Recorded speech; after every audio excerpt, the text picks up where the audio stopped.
السلام علیکم ورحمۃ اللہ وبرکاتہ۔ محترم بزرگوں، دوستوں، عزیز ساتھیوں اور پیاری ماں بہنوں، اللہ تعالیٰ کی ذات سے قوی امید ہے کہ انشاءاللہ آپ تمام حضرات بخیر و عافیت ہوں گے۔ ہم اپنے سوالات اور ان کے جوابات کے سلسلے کو آگے بڑھاتے ہوئے آج کی مجلس میں چند سوالات اور ان کے جوابات پیش کریں گے۔ امید ہے کہ آپ تمام حضرات بخور ان کو سماعت فرمائیں گے، اپنے دوست و احباب اور گھر والوں کو ضرور سنائیں گے۔ لیجئے، سب سے پہلا سوال ہے پٹھان الیاس قلم نوری صاحب کا۔ کہتے یہ ہیں کہ السلام علیکم ورحمۃ اللہ وبرکاتہ۔ مفتی صاحب، آنکھوں کی روشنی بڑھانے کے لیے کون سی دعا پڑھنی چاہیے؟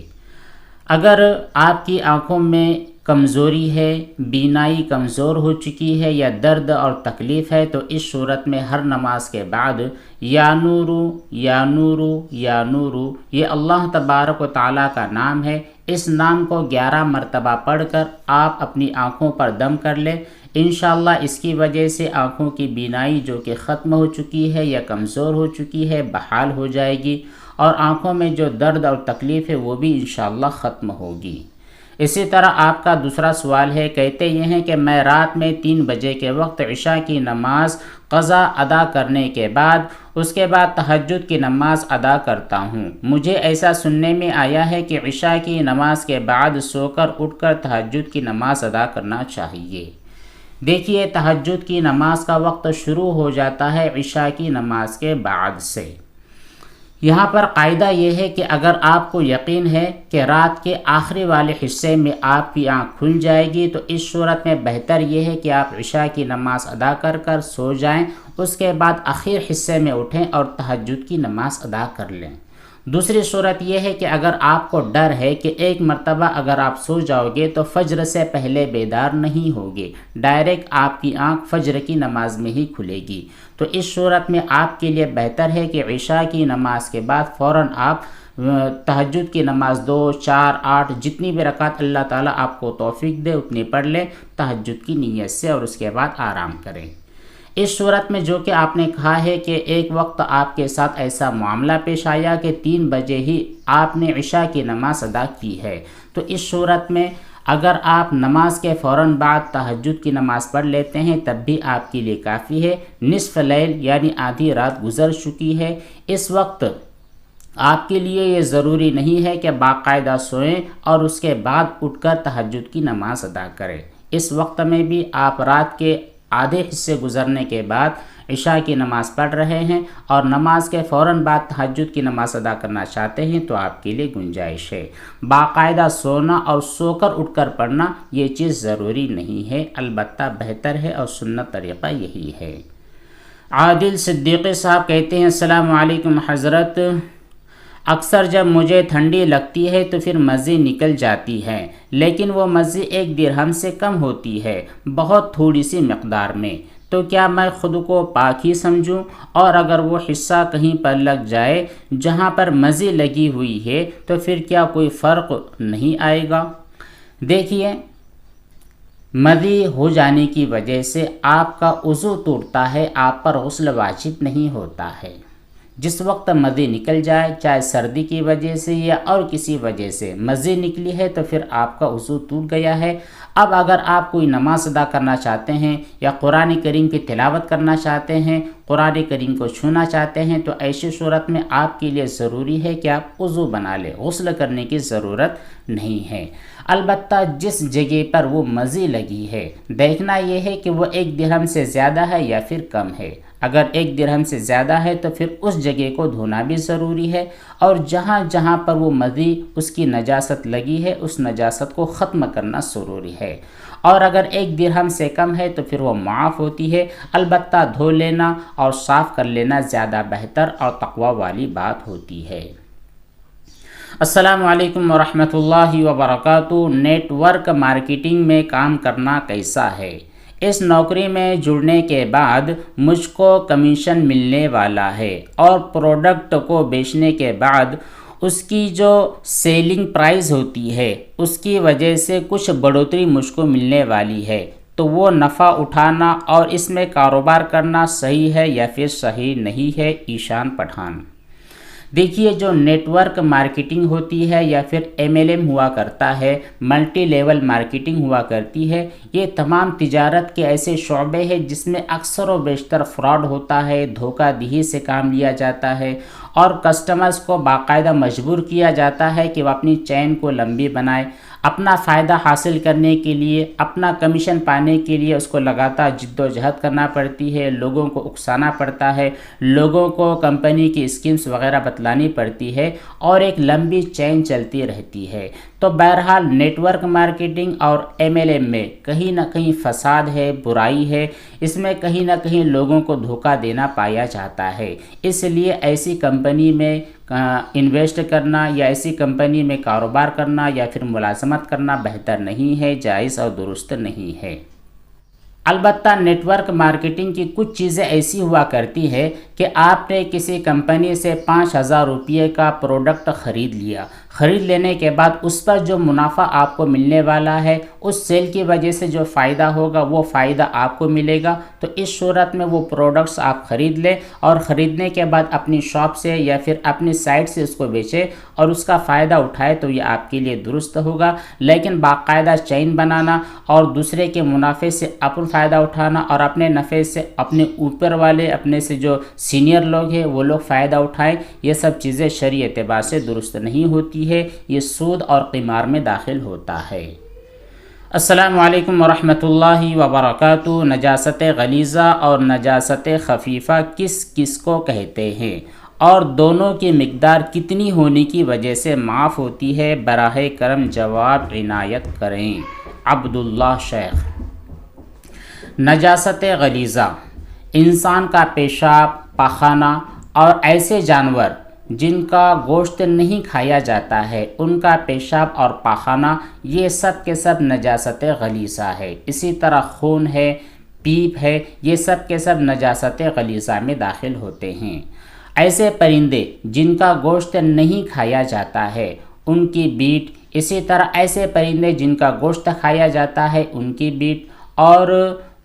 حلال جانوروں کا پیشاب اور پاخانہ، یہ سب نجاست خفیفہ ہے۔ اب نجاست غلیظہ اگر آپ کے جسم پر یا کپڑے پر 1 درہم یا اس سے زیادہ لگ جائے تو پھر یہ معاف نہیں ہوتے ہیں، انہیں دھونا ضروری ہوتا ہے۔ اور نجاست خفیفہ اگر آپ کے کپڑے کے 1/4 حصے یا اس سے زیادہ لگ جاتی ہے تو پھر اس صورت میں دھونا ضروری ہوتا ہے۔ نجاست خفیفہ میں 1/4 حصے سے کم اگر نجاست لگی ہے تو پھر یہ معاف ہوتی ہے۔ تجمل شیخ۔ السلام علیکم ورحمۃ اللہ وبرکاتہ۔ وعلیکم السلام ورحمۃ اللہ وبرکاتہ۔ آپ سے پوچھنا یہ ہے کہ ایک عورت ہے جس کو حیض شروع ہو چکا ہے، لیکن حیض کے دنوں میں اس نے اپنے ہاتھوں پر مہندی لگائی ہے، اب دن پورے ہو گئے، اس کے بعد غسل کرنا ہے تو پھر کیا غسل صحیح ہو جائے گا یا پھر مہندی مکمل طور پر ہاتھ سے نکالنا ضروری ہے؟ دیکھیے، جس وقت کوئی بھی خاتون یا پھر کوئی بھی شخص اپنے بالوں پر یا ہاتھ پر یا جسم کے کسی حصے پر مہندی لگاتا ہے، خاص طور پر عورتیں اپنے ہاتھوں وغیرہ پر مہندی لگاتی ہیں، تو اس صورت میں مہندی کے جھڑ جانے کی وجہ سے، اس کو دھو لینے کی وجہ سے صرف کلر کا نشان ہاتھوں پر باقی رہتا ہے۔ اس نشان کے ہوتے ہوئے آپ کا وضو بھی صحیح ہوتا ہے اور آپ کا غسل بھی صحیح ہوتا ہے۔ لہٰذا وہ خاتون جس نے حیض کے دنوں میں اپنے ہاتھوں پر مہندی لگائی ہے اور پاک ہونے کے بعد غسل کرنا چاہتی ہے تو وہ بالکل غسل کر سکتی ہے، پاک ہو جائے گی۔ اس میں خامخواہ شک میں اور وہم اور وسوسے میں پڑنے کی کوئی ضرورت نہیں ہے۔ محمد علی، ان کا سوال یہ ہے کہ قرض کی ادائیگی کے لیے کون سی دعا پڑھنی چاہیے؟ مجھ پر بہت زیادہ قرض ہے، اللہ سے دعا کرے کہ میرے قرض کی ادائیگی کے راستے پیدا ہوں۔ دیکھیے، آپ اللہ تبارک و تعالیٰ کے سامنے روتے رہیں، گڑ گڑاتے رہیں، اور جو فرض نمازیں ہیں ان فرض نمازوں کو ہرگز نہ چھوڑیں، اور اللہ تعالیٰ توفیق بخشے تو تہجد میں بیدار ہوں، اللہ تعالیٰ کے سامنے 2 رکعت 4 رکعت جتنی بھی آپ کو توفیق ملے اتنی نمازیں ادا کرتے رہیں، اور اس کے بعد ہر نماز کے بعد خاص طور پر دعا مانگے، اللہم اکفنی بحلالک عن حرامک واغننی بفضلک عمن سواک۔ اسی طرح قرض کی ادائیگی کے لیے یہ بھی دعا کرتے رہیں کہ اے اللہ تبارک و تعالیٰ جتنے بھی مجھ پر حالات ہیں، جتنی بھی پریشانیاں ہیں، جتنی دقتیں ہیں اور جتنے قرض کے بوجھ کے تلے ڈوبا ہوا ہوں، اس پورے بوجھ کو آپ اپنے فضل سے دور فرما دیجئے۔ اسی کے ساتھ ساتھ ہم بھی اور اپنے جو تمام سامعین حضرات ہیں ان سے بھی درخواست کرتے ہیں کہ ہمارے محمد علی بھائی ان کے لیے خاص طور پر دعا فرمائیں۔ اگلا ایک سوال ہے، السلام علیکم ورحمۃ اللہ وبرکاتہ۔ ایک عورت نے اپنی بیٹی بیمار ہونے کی وجہ سے منت مانی کہ 10 دن کے روزے رکھے گی، لیکن اب وہ بچی اچھی ہو گئی ہے اور وہ عورت روزے نہیں رکھنا چاہتی ہے تو پھر کیا کرے؟ حافظ محمد یوسف۔ دیکھیے، وہ خاتون جس نے منت مانگی تھی کہ جب میری بیٹی صحت مند ہو جائے، اللہ تعالیٰ اسے بیماری سے نجات دے دے تو میں 10 روزے رکھوں گی، 10 دن کے روزے رکھوں گی، تو یہ منت ہو چکی ہے۔ اس منت کا پورا کرنا اس عورت کے لیے ضروری ہو چکا ہے۔ اب وہ عورت روزے نہیں رکھنا چاہتی ہے تو اس صورت میں اس کو چھٹکارا نہیں ہے۔ اگر آج نہیں رکھنا چاہتی ہے تو کل رکھے، اس مہینے نہیں رکھنا چاہتی ہے تو اگلے مہینے رکھے، اس سال نہیں رکھنا چاہتی ہے تو اگلے سال رکھے۔ بہرحال ہر حال میں اس کے لیے ضروری ہے کہ وہ جو منت مانی تھی، جن روزوں کی اس نے منت مانی تھی، وہ روزے یہ ضرور ضرور رکھے۔ ہاں، اگر یہ عورت ایسی کنڈیشن کو پہنچ جاتی ہے، اتنی زیادہ بیمار ہو جاتی ہے کہ اب اس کو امید ہی نہیں ہے کہ میں کبھی صحت مند ہوں گی اور روزہ رکھنے کی طاقت مجھ کو حاصل ہوگی، تو اس صورت میں اب وہ روزے کے بدلے ہر روزے کا جو کفارہ ہوتا ہے 2.25 کلو گیہوں، جو کہ صدقہ فطر کی مقدار ہوتی ہے، وہ مقدار ادا کر دے۔ لیکن یوں ہی جنرل حالات میں نہیں، اس وقت یہ اجازت ہے جب کہ اس کو روزہ رکھنے کی طاقت ہی نہیں رہے گی۔ السلام علیکم ورحمۃ اللہ وبرکاتہ۔ مفتی صاحب، مجھے ایک مسئلہ معلوم کرنا ہے کہ کپڑا اگر ناپاک ہے لیکن نظر نہیں آ رہا ہے، لیکن وہ نجاست نظر نہیں آ رہی ہے اور ہم کپڑے کو پکڑ لیتے ہیں تو کیا ہمارا ہاتھ بھی ناپاک ہوگا؟ جی نہیں، اگر کپڑا جو کہ ناپاک ہے اس کو آپ نے اپنا ہاتھ لگا دیا ہے، اس کپڑے کو پکڑ لیا ہے، تو اس صورت میں آپ کا ہاتھ اس وقت تک ناپاک نہیں ہوگا جب تک کہ اس کپڑے کی نجاست آپ کے ہاتھوں میں نہیں آ جاتی۔ دوسری بات یہ ہے کہ اگر اس کپڑے پر سو جائے تو کیا دوبارہ اٹھنے کے بعد نماز پڑھنے کے لیے کپڑے بدلنا ضروری ہوں گے؟ مدیحہ نیاز۔ جی نہیں، آپ جس وقت کپڑے پر سو گئے ہیں، چاہے وہ پاک ہو یا ناپاک، اگر پاک کپڑے ہیں اور سو کر اٹھے ہیں اور آپ نے جو کپڑے پہنے ہیں تو انہی کپڑوں کے اندر نماز پڑھنے میں کوئی حرج نہیں ہے، کوئی مسئلہ نہیں ہے۔ لیکن اگر کسی ناپاک کپڑے پر، کسی ناپاک صوفے پر یا پھر کسی ناپاک دری یا پھر بیڈ شیٹ پر آپ سو گئے ہیں اور اس بیڈ شیٹ کی اور کپڑے کی جو نجاست اور ناپاکی تھی آپ کے پسینے کی وجہ سے یا گیلا ہونے کی وجہ سے، وہ نجاست اور ان کے اثرات آپ کے کپڑے میں آ جاتے ہیں، اسی وقت آپ کے کپڑے ناپاک ہوں گے اور کپڑے بدل کر، کپڑے چینج کر کے نماز آپ کو ادا کرنی ضروری ہوگی۔ ورنہ ایسے حالات نہیں ہیں، وہ جو بیڈ شیٹ تھی وہ بھی سوکھی تھی اور اس پر جو نجاست تھی وہ بھی سوکھ چکی تھی اور سونے کی وجہ سے آپ کے کپڑوں کے اوپر کوئی بھی نجاست اور ناپاکی کا اثر نہیں آیا ہے، تو اس صورت میں آپ بالکل بنا خوف نماز ادا کر سکتی ہیں۔ اگلا ایک سوال کیا ہے ایک طالبہ شازیہ خان نے، کہتی ہیں کہ ہمارے اسکول میں یوم اساتذہ کا پروگرام کیا جا رہا ہے، ہم یوم اساتذہ کے موقع پر اپنے موبائل پر اسٹیٹس لگا سکتے ہیں یا نہیں؟ دیکھیے شازیہ،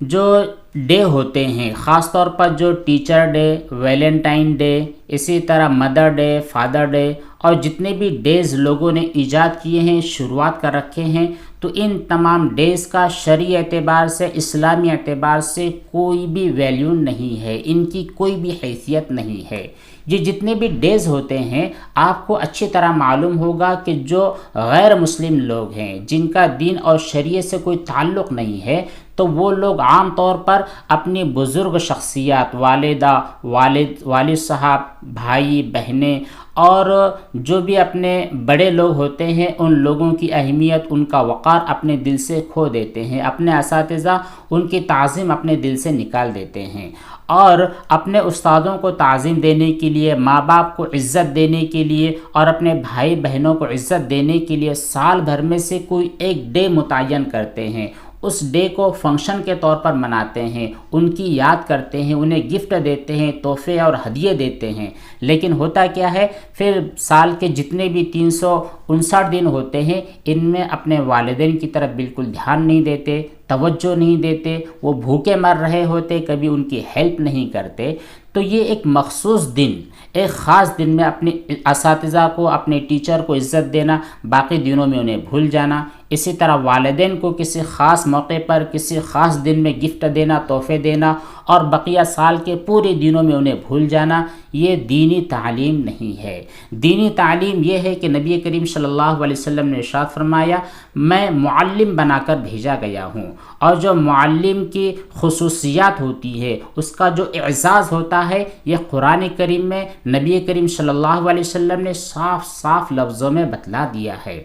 یہاں تک کہ حضرت علی رضی اللہ تعالیٰ عنہ نے ایک موقع پر ارشاد فرمایا کہ جو بھی شخص مجھ کو ایک حرف سکھا دے، جس نے بھی مجھے ایک کلمہ، ایک جملہ سکھا دیا، میں اس کا غلام ہوں، چاہے تو وہ مجھے رکھ لے، چاہے تو مجھے بیچ دے۔ تو ان لوگوں کی نظر میں اساتذہ کا بہت زیادہ ویلیو تھا، بہت زیادہ عزت اور ان کا اکرام تھا۔ اپنے اساتذہ کی ایک بات کے آگے اپنے سروں کو جھکا دیا کرتے تھے۔ یہ ہے اسلامی تعلیم۔ اور ہمارے یہاں پر جو ٹیچر ڈے بنایا جاتا ہے، ایک دن اساتذہ کو گفٹ اور تحفہ دیا جاتا ہے، بعد میں ہم ان کی خیر خیریت نہیں پوچھتے، ان کو سلام تک نہیں کرتے، یہ دینی تعلیم نہیں ہے۔ اس لیے آپ کسی بھی قسم کا جو ڈے ہوتا ہے اس ڈے کو نہ منائیں، بلکہ شریعت نے آپ کے ذمے جتنے بھی حقوق لازم کیے ہیں، آپ کے بڑے بھائی، آپ کی بڑی بہنیں، آپ کی ماں، آپ کے والد صاحب، آپ کے استاذ اور آپ کے رشتہ دار، آپ کے جو اڑوس پڑوس میں رہنے والے ہیں، ان تمام لوگوں کے حقوق آپ پر ہر دن واجب ہے۔ ان کی خدمت کرنا، ان کو سلام کلام کرنا، ان کی خیر خیریت دریافت کرنا، ان میں اگر کوئی مریض ہے، کوئی بیمار ہے، ان کو پھول دینا، ان کی تیمارداری کرنا، ان کے لیے دعائیں کرنا، یہ آپ پر ضروری ہے سال کے مکمل 365 دنوں کے لیے۔ اس لیے کوئی ایک دن خاص کر لینا، اس ایک دن کے لیے آپ اپنے موبائل میں واٹس ایپ کے اوپر، ٹیلی گرام کے اوپر، اسی طرح فیس بک اور انسٹاگرام پر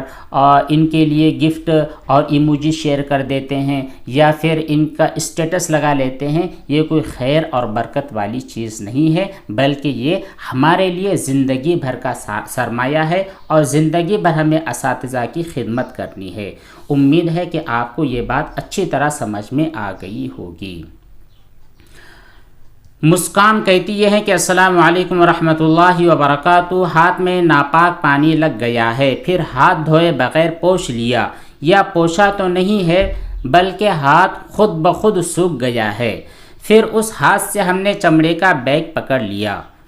جب ہاتھ سے چمڑے کا بیگ پکڑا گیا ہے تو وہ جو نجاست والا حصہ تھا اس کو چپک رہا تھا تھوڑا تھوڑا، تو اس صورت میں وہ بیگ پاک رہے گی یا ناپاک رہے گی؟ دیکھیے مسکان صاحبہ، جب تک آپ کے ہاتھ کی نجاست اس بیگ پر نہیں آتی، چاہے وہ بیگ چمڑے کی ہو، لیدر کی ہو، پلاسٹک کی ہو، تھیلی کی ہو، کسی بھی چیز کی بیگ ہو، یا پھر کوئی بھی دوسری چیز ہو، جب تک آپ کے ہاتھ کی نجاست اس چیز کے اوپر ٹرانسفر نہیں ہوتی ہے، اس چیز پر نہیں لگتی ہے، مطمئن رہے، اس وقت تک کوئی بھی چیز ناپاک ہونے والی نہیں ہے۔ لیکن یہاں پر ایک بات آپ خیال کریں کہ اگر آپ کے ہاتھ پر، کپڑے پر، پیر پر، چپل پر کہیں نجاست لگ جائے تو آپ اسے یوں ہی نہ چھوڑ دیا کریں، بلکہ فوراً اس کو دھونے کی فکر کریں، ورنہ اس جیسے حالات اور مسائل اور شکوک و شبہات پیدا ہوتے ہیں۔ السلام علیکم ورحمۃ اللہ وبرکاتہ۔ وعلیکم السلام ورحمۃ اللہ وبرکاتہ۔ اگر موبائل میں قرآن شریف موجود ہو تو کیا اس کو بغیر وضو کے پڑھ سکتے ہیں؟ موبائل کی اسکرین پر جو قرآن کریم ہوتا ہے، اسی طرح آپ کی پی سی میں، لیپ ٹاپ میں اور آپ کے سسٹم میں جو موبائل ہوتا ہے وہ نقوش ہوتے ہیں، لہٰذا ایسے نقوش کو آپ بنا چھوئے دیکھ کر کے بالکل پڑھ سکتے ہیں، یہاں پر وضو کرنا ضروری نہیں ہوتا ہے۔ لیکن اگر آپ کے موبائل پر قرآن کریم کھلا ہے، اسکرین پر قرآنی آیتیں دکھ رہی ہیں، تو بہتر یہ ہے کہ آپ ان حروف کو اور ان نقوش کو بھی بنا وضو نہ چھوئے۔ اگر صرف آپ نے بیک سائڈ سے اس طرح موبائل پکڑا ہے اور دیکھ کر کے پڑھ رہے ہیں تو اس کی اجازت ہے، لیکن اگر آپ اس کو چھونا چاہتے ہیں، وہ جو نقوش ہے ان کو ٹچ کرنا چاہتے ہیں، تو وضو بنا لینا یہ بہتر بات ہوتی ہے۔ آگے آپ کا سوال یہ ہے کہ بیت الخلاء میں اس موبائل کو لے کر جا سکتے ہیں یا نہیں مجاہد شیخ؟ دیکھیے وہ جو موبائل ہے ایک مرتبہ آپ نے اس میں قرآن کریم ڈال دیا یا پھر جو بھی آپ کی دینی اور اسلامی کتابیں تھی PDF کی شکل میں یا امیج کی شکل میں یا کسی بھی اور شکل میں، وہ کتابیں اور قرآن کریم آپ کے موبائل میں ہے اور آپ نے اسکرین کو آف کر دیا ہے، اسکرین اوپن نہیں ہے، آپ نے اس موبائل کو جیب میں ڈال دیا اور واش روم میں چلے گئے ہیں، تو پھر شرعی اعتبار سے کوئی حرج اور گناہ والی بات نہیں ہے۔ لیکن آپ کا موبائل کھلا ہے، اس کی اسکرین آن ہے اور اوپر قرآن کریم کی آیتیں نظر آ رہی ہے، تو پھر یہ بے ادبی والی بات ہے، اس طرح آپ کو نہیں کرنا ہے۔ جب آپ واش روم میں چلے جاؤ تو موبائل کی اسکرین کو آف کر دو۔ حافظ ابو حنظلہ صاحب کہتے یہ ہے، انہوں نے کافی لمبا ایک سوال تحریر کیا، بلکہ ایک میسج انہوں نے شیئر کیا اور جس میں لکھا ہوا تھا کہ جو قرآن کریم ہے، قرآن کریم کے بارے میں اللہ نے ارشاد فرمایا انا انزلناہ قرآنا عربیا لعلکم تعقلون، ہم نے قرآن کریم کو عربی زبان میں اتارا ہے تاکہ تم سمجھ سکو۔ تو جو قرآن کریم اللہ تبارک و تعالیٰ نے نبی کریم صلی اللہ علیہ وسلم پر نازل فرمایا ہے، یہ عربی زبان میں ہے، اس لیے عربی کے علاوہ کسی اور زبان میں، ہندی میں، انگریزی میں، مراٹھی میں، تمل میں یا کسی بھی زبان میں قرآن کریم کے جو حروف ہے الحمدللہ رب العالمین، اس کو جب ہم عربی کے علاوہ کسی اور لینگویج میں لکھیں گے تو اس کے جو پڑھنے کے قاعدے ہیں یہ قاعدے مس ہو جاتے ہیں۔ جب عربی میں لکھا ہوتا ہے تو ہم آیت کو اچھی طرح پڑھ سکتے ہیں، کہاں پر آواز حلق سے نکالنی ہے، کہاں پر غنہ کرنا ہے، کہاں پر اخفا کرنا ہے، یہ سب ہمیں صرف عربی زبان میں سمجھ میں آئے گا۔ یہی قرآن کریم کی آیت اگر کسی اور زبان میں ہم لکھیں گے، مان لیجئے ہندی میں آپ نے لکھ دیا یا مراٹھی یا انگریزی میں لکھ دیا ہے یا پھر رومن انگلش میں لکھا ہے، تو پھر ایسی تمام صورتوں میں قرآن کریم کے جو حروف ہوتے ہیں وہ اچھی طرح ادا نہیں ہو سکتے ہیں۔ تو اسی سلسلے میں انہوں نے تحریر کیا ہے کہ قرآن کریم کو کسی اور زبان میں لکھنا جائز ہے یا جائز نہیں ہے۔ تو یہاں پر اچھی طرح سمجھ لیں کہ قرآن کریم صرف عربی زبان میں لکھنا جائز ہے، اس کے علاوہ کسی اور زبان میں آپ قرآن کریم کی آیتیں نہیں لکھ سکتے ہیں۔ ہاں، جہاں تک ٹرانسلیشن اور ترجمے کا تعلق ہے تو آپ کسی بھی زبان میں ٹرانسلیشن بتلا سکتے ہیں، اس کا ترجمہ کسی بھی زبان میں، مراٹھی میں، ہندی میں، انگریزی میں لکھ سکتے ہیں، اس میں شرعی اعتبار سے کوئی حرج نہیں ہے۔ اسی طرح جو چھوٹے چھوٹے جملے ہوتے ہیں جیسے سبحان اللہ، ماشاء اللہ، الحمدللہ، یہ بھی عربی زبان میں ہی لکھنے چاہیے، لیکن اگر بہت زیادہ مجبوری ہے اور جو آدمی پڑھ رہا ہے یا لکھ رہا ہے وہ انگریزی میں یا کسی اور زبان میں لکھنے کی وجہ سے صحیح طور پر تلفظ کی ادائیگی کرتا ہے تو پھر انشاءاللہ الحمدللہ وغیرہ جملے کسی اور دوسرے زبان میں لکھنے کی گنجائش ہے، لیکن بہتر یہی ہے کہ آپ عربی میں ہی اس کو لکھا کریں۔ اگلا سوال ہے رانا انصاری کا، کہتے یہ ہیں کہ السلام علیکم۔ وعلیکم السلام ورحمۃ اللہ وبرکاتہ۔ مجھے بہت زیادہ وسوسے آتے ہیں، وضو کروں تو لگتا ہے کہ صحیح طور پر وضو ہوا ہی نہیں ہے، اور غسل کرتے وقت ہاتھ میں جب صابن لیتے ہیں تو لگتا ہے کہ صابن بھی ناپاک ہو گئی ہے۔ ٹوائلٹ سے باہر آنے کے بعد بار بار ہاتھ دھونا پڑتا ہے، اور بار بار ذہن کے اندر وسوسہ پیدا ہوتا ہے کہ شاید میرا وضو، میرا غسل صحیح نہیں ہوا ہے، میرے جسم کے اوپر نجاست اور ناپاکی لگی ہے۔ تو خیر یہ جو ناپاکی کا وسوسہ ہے یہ دماغ سے نکل جائے، اس کے لیے آپ کوئی وظیفہ بتلائیں۔ دیکھیے سب سے بڑا وظیفہ اس کا یہ ہے کہ جب بھی آپ کے ذہن میں کوئی وہم اور وسوسہ آئے تو آپ اس وسوسے کی جانب سے اپنے ذہن کو ڈائیورٹ کر لے، گھما لے، کوئی اچھا خیال دل میں پیدا کرے، اللہ تعالیٰ کا خیال دل میں پیدا کرے، قیامت کا خیال اپنے دل میں پیدا کرے، لا الہ الا اللہ پڑھنے لگ جائے، اعوذ باللہ من الشیطان الرجیم پڑھنے لگ جائے، انشاءاللہ اس کے بعد جو آپ کے ذہن میں خیالات شیطان ڈال رہا ہے وہ ختم ہو جائے گا، نکل جائے گا۔ آپ کثرت سے لا حول ولا قوت الا باللہ العلی العظیم یہ دعا پڑھنے کا اہتمام کریں۔ اسی کے ساتھ ساتھ آپ 5 وقت کی نماز پابندی سے ادا کریں، اور ہر نماز کے بعد آپ یہ ایک مرتبہ دعا پڑھ لیں، اللہم انی اعوذ بک من الشیطان ونفخہ ونفثہ ومن ان یحضرون، یہ دعا پڑھ لیں، انشاءاللہ شیطان کا جو وسوسہ ہے یہ وسوسہ ختم ہو جائے گا، آپ کی زندگی آرام اور عافیت کے ساتھ گزرے گی۔ اسی طرح ہم بھی آپ کے لیے دعا کرتے ہیں، اور ہمارے جتنے سامعین ہیں ان سے بھی درخواست اور گزارش ہے کہ ان کے لیے بھی اور ان جیسے جتنے بھی لوگ پریشان حال ہیں ان تمام کے لیے خصوصی طور پر دعاؤں کا اہتمام کریں۔